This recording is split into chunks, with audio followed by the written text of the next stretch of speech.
তাহলে একজন মানুষ যদি কোনো কবরের কাছে যায় আর সেই কবরকে সিজদা করে, সেই কবরকে ইবাদত করে, তাহলে সেটাই সবচেয়ে বড় পাপ। হোক সে মুসলিম বা অমুসলিম, যে নামে পরিচয় দিক, এটা শিরক, তাদেরকে বদলাতে হবে। আর আমার লেকচারেও আমি তাদের উদ্দেশ্যে বলেছি যে যদি আপনারা কোনো কবরে যান, আমাদের নবী বলেছেন তোমরা কবরের কাছে যেতে পারো, এতে আখিরাতের কথা মনে পড়বে যে একদিন আমিও মারা যাব। তাহলে কবরে গিয়ে সেই মৃত ব্যক্তির জন্য দোয়া করবেন, তার কাছে দোয়া চাইবেন না। তার জন্য দোয়া করতে পারেন, আল্লাহ যেন তাকে জান্নাতুল ফেরদৌসে পাঠান, তার সব গুনাহ মাফ করে দেন ইত্যাদি। তবে তার কাছে দোয়া চাইবেন না। দোয়া করবেন শুধুমাত্র আল্লাহ সুবহানাহু ওয়া তাআলার কাছে। ইয়াকা নাবুদু ওয়া ইয়াকা নাস্তাইন, আমরা শুধু তোমার ইবাদত করি, তোমার সাহায্য চাই। আমার বিভিন্ন লেকচারে আমি সব মুসলিমদের উদ্দেশ্যে বলেছি যে এটা করা ঠিক না।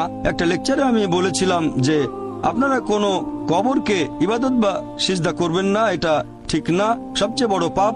আর আলহামদুলিল্লাহ সুম্মা আলহামদুলিল্লাহ, আপনি বোম্বে থেকে এসেছেন, আমিও বোম্বেতে থাকি, এরকম হাজার হাজার তরুণ মাশাআল্লাহ আমার লেকচার শুনে কবরকে ইবাদত করা বাদ দিয়েছে, আলহামদুলিল্লাহ।